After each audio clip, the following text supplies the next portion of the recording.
The US has essentially invaded a sovereign nation. It has kidnapped a sitting head of state, and it has done so on the basis not of international law, but on the basis of its own national law, which has no jurisdiction. Not only is it acting with imperial power, he's acting as though he has absolute power, and that there are Even no in the United States. even within the United States itself. Wake up to this new set of realities. It's John. It's Lewis. It's Emily from Patagonia, where even at the end of the earth, the news is still of what is happening right now in Venezuela. Yeah, it has been the most extraordinary, unbelievable, jaw-dropping, head-spinning 24 hours, well, 12 hours really, since we first heard that American troops had moved in. There had been strikes in Venezuela. Then the next jaw-dropper came, that Nicolas Maduro and his wife were in custody, and they were on the US warship Iwo Jima on their way to New York to face indictment. And then came the Donald Trump news conference, where, as you heard in that clip, that America is now running Venezuela. So is President Trump effectively, de facto, the president of Venezuela as well? And it has been a stunning military operation in terms of the way it's been laid out to us. Not an American serviceman killed. All the military equipment came back. They managed to execute this seemingly flawlessly, but massive questions about what follows. It is truly astounding that although there has been a long history, which we can talk about, of the United States getting involved in Latin America, in South America, in advocating regime change, sometimes covertly, sometimes not covertly. It is hard to think of a comparison to what has happened in the last 12 hours when a president of the United States has authorized basically a coup in plain sight in a Latin American country, in Venezuela, and basically been entirely explicit about two things. One, that this is at least partly about oil and about the United States wanting oil interests in Venezuela. And also, and this is another gobsmacking thing about the entire thing when you think about Donald Trump's personal history, which is a candidate, a politician who basically probably couldn't have become president, couldn't have become the Republican candidate were it not for the disaster of Iraq and his campaigning against American forever wars and foreign entanglements and boots on the ground. What is President Donald J. Trump saying tonight? He is saying that if necessary, boots will go in and American troops will be deployed on the ground in Venezuela to run the country. Mr. President, does the U.S. running the country mean that U.S. troops will be on the ground? How will that work? Well, they always say boots on the ground. So we're not afraid of boots on the ground if we have to have. We had boots on the ground last night at a very high level, actually. We're not afraid of it. We don't mind saying it. But we're going to make sure that that country is run properly. We're not doing this in vain. This is a very dangerous attack. This is an attack that could have gone very, very badly. The attack came at about 1 o'clock in the morning, US or Venezuelan time, we should say. And within hours of the capture of Maduro and his wife, Celia Flores, Trump was back on Fox News. He actually called in to the station to speak to the anchors, and he described in detail where he'd been, because he's, it's New Year's, it's still the holidays. He's at Mar-a-Lago. He's not in the White House. But he watched the whole maneuver. He said it was like watching a television show. There was speed and there was violence. And I do think that puts you in the sort of right frame of mind to understand what this has been for Trump, whether it's kind of Call of Duty, Black Ops 2, whether it's that he feels he's right in the middle of some kind of video game. There isn't a crisis room in Mar-a-Lago. There isn't a control center. He was literally watching it live through the television in a room. I mean, they did the press conference from the tea room just now. And Trump's first response is to call in and say, we did it with speed and violence. And he said there's no other country on earth that could do that maneuver. Well, he's probably right, but it does beg the question, is there another country on earth that would want to do that maneuver, that would think, frankly, it could get away with a maneuver like that. As Lewis was saying, nominally about seizing drugs or stopping drugs cartels, but very clearly about something entirely different, which is seizing back oil reserves which they believe have been taken from America. He basically laid out in that press conference, along with the Secretary of War, Pete Hegseth, that they feel hard done by with Venezuela's approach to oil. Venezuela has a lot of oil. It's the biggest oil reserves in the world, but it exports very little. And so that essentially is what lies at the heart of this entire military operation overnight. You know, this brings us to another comparison between the 2003 invasion of Iraq, which, Lewis, you alluded to just a moment ago, which, again, people were saying then it was all about oil. It was never about regime change just for its own sake and democratizing Iraq so that the people could live freely and live in a liberal democracy, that it was all about oil.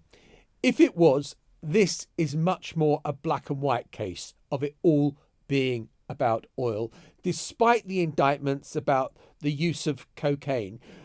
But, you know, just one word, if we're comparing this to Iraq, and I think it does make it worth comparing to, you know, the Iraq military operation was also brutally efficient. The way that they got rid of Saddam, who has a very well-equipped army, and the way that they toppled Saddam Hussein was extremely well done.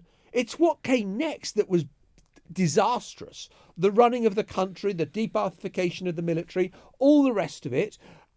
The same could happen in Venezuela. What happens if those loyal to Maduro don't accept American rule in the way that Donald Trump is proposing? How many tens of thousands of American troops will need to be on the ground, including policemen, to maintain public order? How many civil servants will it take to run Venezuela? And these questions, Donald Trump was saying, look, we're going to do it thoroughly, we're going to do it very well. This is a massive undertaking that Donald Trump is just committing America to right now. Yeah, and that is, as I say, particularly striking and extraordinary when you consider Trump's own political pedigree on these issues. You know, he has basically undergone a transformation. And I think it was quite a revealing moment, just thinking about his motivations for a minute.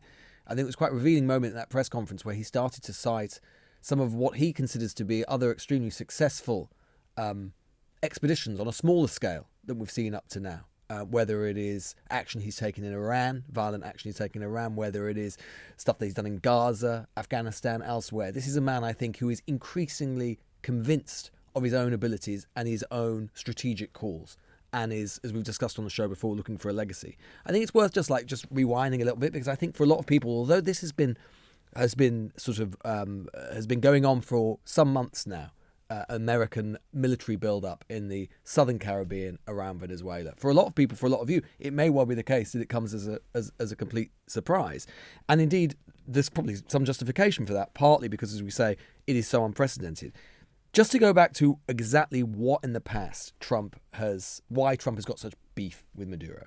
It is true to say that Nicolas Maduro, who has been basically the dictator in Venezuela for some years, he succeeded Hugo Chavez, who is a sort of left-wing, firebrand figure in Venezuela. Historically, the US had good relations with Venezuela in the Cold War. That changed when Chavez came to office. No one should mourn Maduro's removal and his passing as dictator of Venezuela. He was a bad guy, a nasty guy, a dictator, brutal regime, thousands of Venezuelans killed. But it is true to say that Trump in particular has had a fixation with him for some time. And as Emily was saying, the public justification for all of this has been about drugs, and has been about fentanyl, and has been about cocaine, saying that basically, and this is the legal basis, a flimsy one which we can discuss, this is the legal basis that they've gone after Maduro. They've basically, in a US court, which wouldn't have jurisdiction in this matter in Venezuela, but in a US court, he's been done for narco trafficking and for having firearms and being part of the drug trade. But that over time, and over the last few weeks and months, what the US has been doing is seizing, attacking, almost certainly illegally, ships off the coast of Venezuela.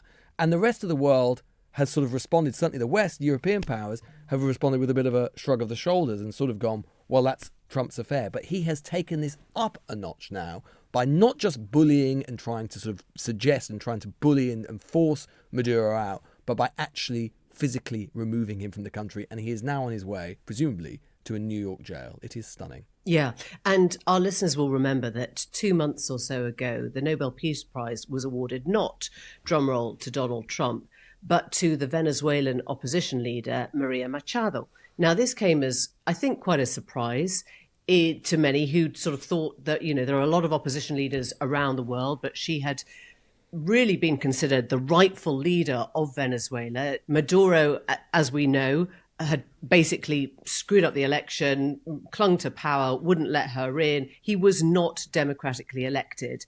But again, to put this in context, Donald Trump doesn't normally care about whether dictators, tyrants, are democratically elected or not. He doesn't actually have a problem with undemocratic states or countries. So it is unlikely that he had Maria Machado's best interests at heart when he removed Maduro and his wife.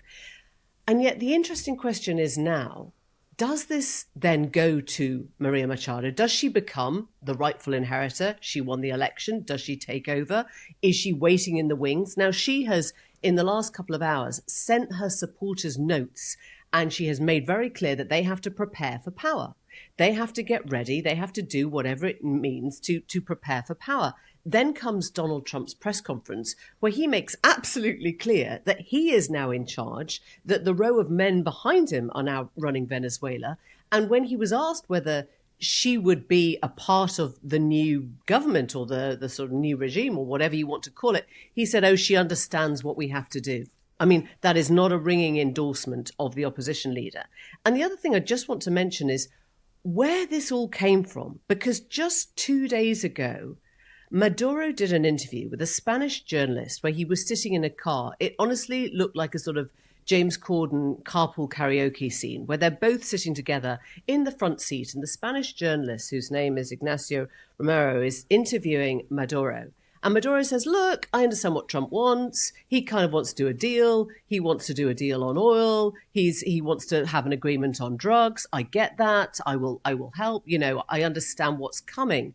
So he said on tape to a Spanish journalist that he was expecting some kind of deal to emerge, some kind of plan to emerge.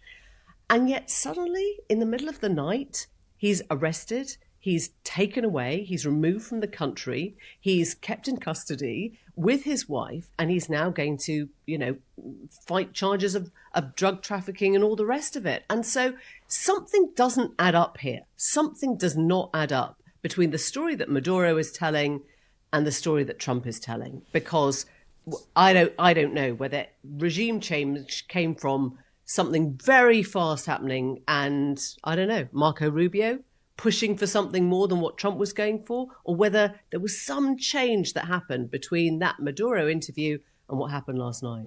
Well, according to Rubio, the talks have been going on for some time, and in America's view, Maduro was mucking around and wasn't taking the conversation seriously.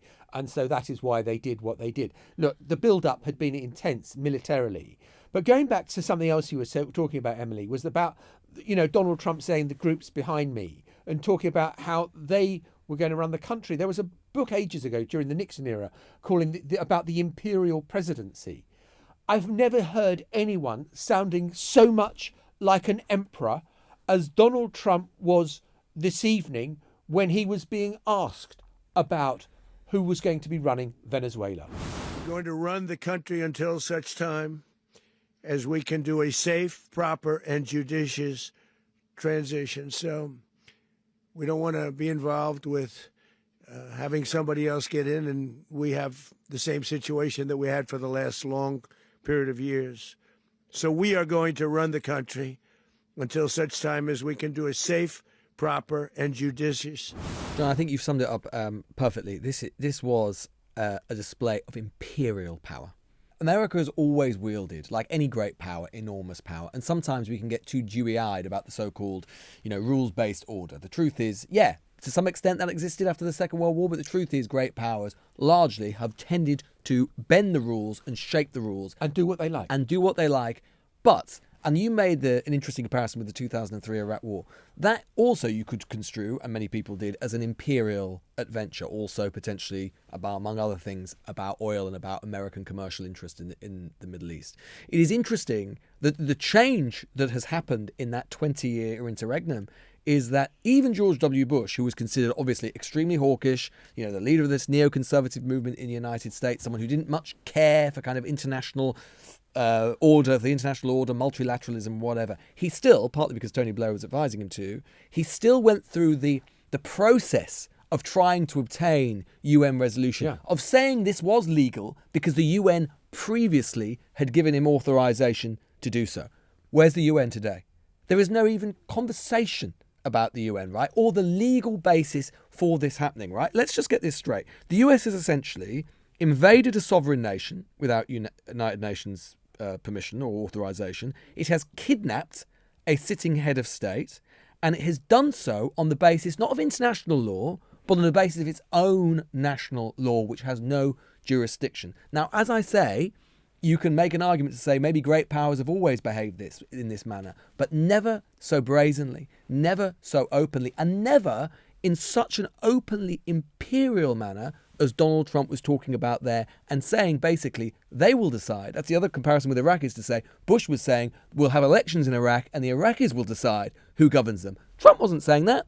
Trump was saying we'll decide basically who governs Venezuela as long as it's someone to our liking, then it's okay. But you miss one thing out, which is not only where is the UN, but where is Congress in all of this? Where is this body, the elected body, that is meant to be a check on presidential power, where you're meant to be discussed, you are meant to be consulted over decisions taken by the president on matters of war, and arguably invading another country and seizing the president of that country is pretty close to an act of war when you've amassed an armada off the Caribbean coast of Venezuela to carry this out. And Congress has not been consulted a jot over any of this. So not only is it acting with imperial power, he's acting as though he has absolute power, and that there is no check even within the United States itself. The question, just to come back to this whole idea of empire, I think is quite important, because Trump was asked in the press conference if he was prepared to do a second wave, and he said yes, and it would be much bigger. And then he was asked about other leaders. He was asked, for example, about Colombia's president, Gustavo Petro, who he calls a sort of cocaine trafficker, a cocaine sort of maker. And he said, yeah, he should be watching his ass. And then he talked about Cuba, and he said, well, Cuba's not such a great place. So this is the Monroe Doctrine, sort of, on Viagra, sped up in real time, with Trump basically telling us that anyone who is acting in a way that he or America doesn't like is in for trouble.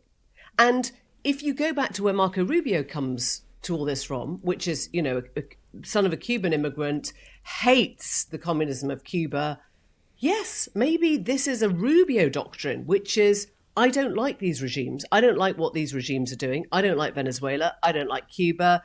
Get rid of the sod. Let's go. I think it is worth saying that. I think what Trump is doing, and the way certainly Trump is talking about this, as ever with Trump, is exceptional. As Emily, as you referred to, there is this long history in American politics, going all the way back to the Monroe Doctrine, which was basically about, 2 centuries old, which was basically about saying, Europe, do not interfere in our hemisphere. This is an American affair. We reserve the right to basically police the Western Hemisphere as we like. And, there are, of course, endless examples, whether it's, Roosevelt, or whether it's the Bay of Pigs with Eisenhower and Kennedy, or whether it's, Reagan and Nicaragua. There have been endless interventions, some covert, some more explicit. I think, though, that what we're seeing here is something different, in a different order of magnitude, in the sense that what Trump is saying, and again, we've just got to listen to him and listen to what he's been saying for the whole year. Trump has been saying, and we've talked about it on this show so many times over the course of this first year of his presidency, that he has been completely explicit in saying that he regards the Western Hemisphere basically as America's personal playground, not just policing in America's interests, but basically potentially in terms of actual territorial expansion. Now, I wouldn't be sleeping so easily if I were in Nuuk tonight, right, in Greenland.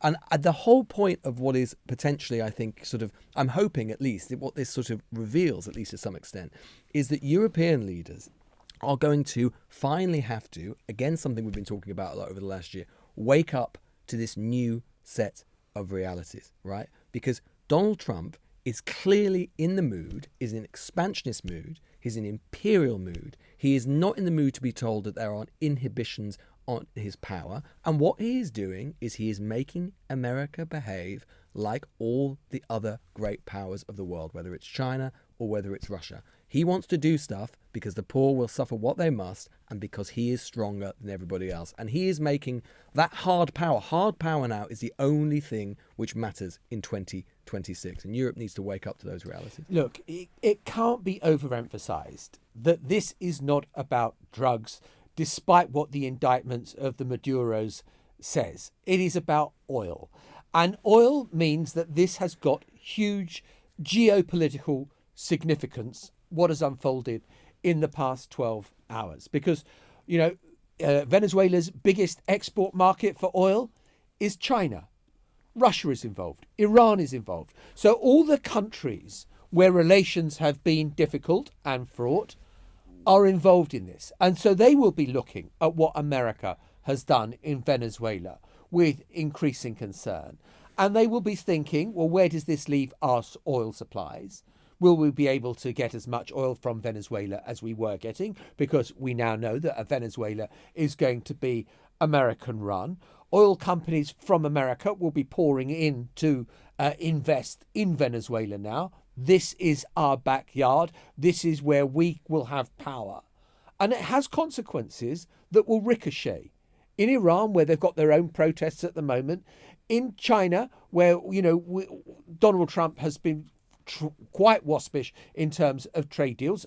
And of course, China will be thinking, well, hang on, if it's okay for Donald Trump to go in and get rid of the ruler of Venezuela, can I go into Taiwan and just do exactly the same thing? Because frankly, if the rules-based order, which you rightly say we've talked in, with rose-tinted lenses about, has never been that real, I'm sure China feels emboldened now to maybe act. And, where does this leave Russia? So the geopolitical pieces of this are enormous as well. I guess that takes us on really to what on earth our own leaders are going to do about this. I mean, Keir Starmer, who had to do an interview before Trump's press conference, just kept on saying, we had nothing to do with this. We had nothing to do with this. Britain wasn't a part of this.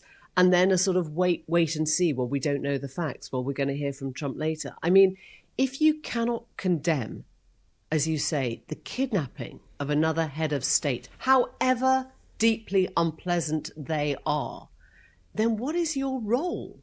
What is your role on the global stage? What are you? Are you just a friend to Trump at that point? Do you have a spine that tells you that you can speak to your own country and call it out? Or do you just sort of hide from the facts as they are? I don't know what Starmer does. I think we'll probably get a stronger response from von der Leyen. I think we should get a strong response from Macron in France. But we are at a place, and we were just sort of talking about it before we came on air, where, as you were saying, Lewis, you're going to be interviewing members of the cabinet and saying, is this a good thing? Is this the right thing? Can you condemn what has just happened overnight in Venezuela? And they can't just carry on talking about Maduro endlessly. They're going to have to criticize Trump's action at some point if they want to remain at all credible with the population, right? Well, look, I mean, clearly, if Russia tried something like this, or if China had tried something like this, we'd all be talking about sanctions, and we'd all be talking about prosecuting that through the UN or wherever it happens to be. Hague. Well, yeah, potentially. I mean, like the what's obviously invidious for Starmer, and in some ways, I have sympathy for how he tries to calibrate this position, because the brutal truth is, then just talking about the hard politics of it or the hard power of it, we have very few strategic interests in Venezuela. It's not part of the world which matters terribly to the UK or to Europe. We've obviously got big asks of Trump at the moment which matter far more to us. And if we come out criticising him and condemning it, which is obviously deep down, I'm sure, what Starmer believes, and he'll think it's a deep violation of international law and wrong, then clearly that puts all of that in jeopardy. That said, as I said before, I think what is clear, I mean, there have been some people today, as you said, John, who've said, well, what message does this send to China? What does it send to Russia? Now, the truth is, of course, that if China really wants to take on Taiwan, I'm not sure it matters very much what Trump does in Venezuela. But what it certainly does is I think it reinforces the idea, something that we did try to move away from in the post-war order, of and certainly the post-Cold War order, of trying to move away from spheres of influence. And I think what this does is reaffirm the idea, and Trump has talked about this again openly over the past year, that basically the Western Hemisphere is his. He's perfectly comfortable with Eurasia basically being Russian, and he's pretty comfortable, and probably not that bothered, probably a bit more bothered, but not that bothered, about areas of South Asia being in the Chinese sphere of influence, right? That is the world, the great power order that I think this today reaffirms we are moving back to. And I think that is, for us in Europe, I just think that is just, we find ourselves completely squeezed between it. And Starmer's going to have a very, very direct decision to make. He's not going to be able to obfuscate for very long, because you can guarantee that China and Russia are going to put a motion of censure before the UN condemning the US at the Security Council. And we, as a permanent Security Council member, are going to have to decide how we vote. Yeah, and I just think there's a much simpler thing in this as well, which is it's about hypocrisy. It's about moral authority. So Starmer cannot go to Putin. He cannot go to Xi Jinping. He cannot go to other tyrants around the world and say, what are you doing invading these sovereign countries, if he's not prepared to say the same thing to his mate Trump. And I think that is where it gets awkward. Yeah, we don't have big interest in much of Latin or South America, but it's about your moral authority at this point. You can't have one message for one person that you call a dictator and another message for somebody who's actually been quite useful to you. Look, we've considered the geopolitical aspect of all of this. I think there is a bit of internal American politics that's worth considering as well, because at the beginning of this year, subsidies that were COVID era for people's healthcare policies stopped at the beginning of the year. And some people have seen their premiums treble overnight. So the affordability crisis in America is real. And you have Donald Trump, who was elected, promising to stop, as you said, Lewis, the forever wars. And you've got Marjorie Taylor Greene, for so long a key ally of Donald Trump, coming out and saying, what the hell is Donald Trump doing here? If fentanyl is the major crisis that's killing 70% of Americans, then why are we attacking Venezuela? It all comes through Mexico. Why aren't we attacking Mexico instead? And, and if US military action and regime change in Venezuela was really about saving American lives from deadly drugs, attack Mexico. She then said, why did Trump release the Honduran president when he had been convicted of drugs trafficking? And you can see that for Donald Trump, actually, domestically, this is going to be a hard sell. Sure, today, people were rejoicing about the success of a military operation that's been executed flawlessly. But that doesn't mean that the problems within America over what Donald Trump is committing America to around the world, it was only a couple of days ago he was bombing Nigeria. What's that got to do with America first? And so Iran it goes next. on. Iran next. Who knows where this leads? And is this what the American people voted for last November when they re-elected Donald Trump? He called Kamala a warmonger. Yep. That doesn't stand the test of time. You know what I did this morning? I went back and listened to a sort of analysis, a breakfast show from the day before the bombing. And everyone was basically saying, I think something's going to happen in Iran. Yeah, I think we've got to keep a close eye on Iran. So this kind of came out of nowhere, because at this point, people had heard the Maduro interview and they thought that the Venezuela thing was going to find a sort of a settlement. And I mean, the only thing I can think of is that the reporting from Fox News suggested this was meant to happen 4 days ago. For bad weather reasons, it was delayed. But it also happened, I think, on the same day as the Soleimani strike. Is there something about New Year's, sort of the January, resolutions that sort of makes Trump just want to start the year with a bang? New year, new regime. We've all been there. We've all done it. But it's it doesn't normally last, just a does new it? dietary regime, not literally a new regime. The old jogging. But just to sort of link back the international stuff and the domestic stuff, John, to go back to the point that you made about Iraq and about the unpredictability of this stuff. Like, who knows? I mean, who knows what the internal politics of what Venezuela looks like next. And it's a complicated country with a complicated history by definition, and And it is possible that perhaps a new order will emerge more quickly than it has in other places. But it's also possible it really doesn't. It's also possible that you have people returning to it, that this country descends into greater factionalism. It's possible that there are more refugees who leave the country. There have already been a great many, obviously, under the appalling regime which is now just dissipated. And actually, ironically enough, you could end up in a situation where the instability that is created leads more people to actually end up trekking to, among other places, the United States, which will have a US domestic political imperative and consequences. So what I'm saying is that, again, Trump, I think what you could see, the bravado that Trump had tonight, right, the absolute kind of complete confidence and self-assuredness of his own position, that could dissipate really quickly, because as he seemed to embody this more than any other political leader of recent American political history. He was the one who seemed to understand best in some ways,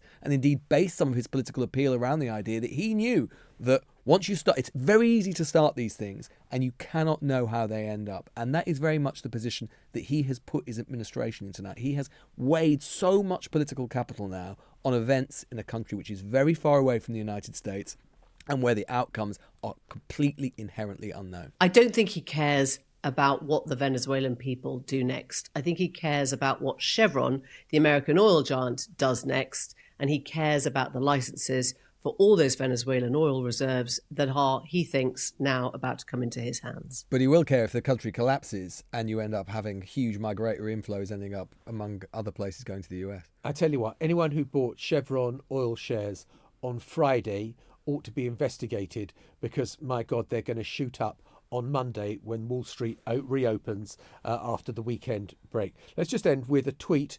The United States needs to stay out of Venezuela. Let the Venezuelan people determine their future. We don't want other countries to choose our leaders. That was posted 6 years ago by Tulsi Gabbard, who is now Donald Trump's director of national intelligence. Do you reckon Tulsi might have had a change of heart in the last 24 hours? I think she probably has. I bet you can probably find something similar from Donald Trump as well on there. Yeah, probably from like last week. We will be back on Monday at our scheduled appointed return time. Happy New Year. Bye-bye. Happy New Year. Bye for now. The Newsagents. This is a Global Player original podcast.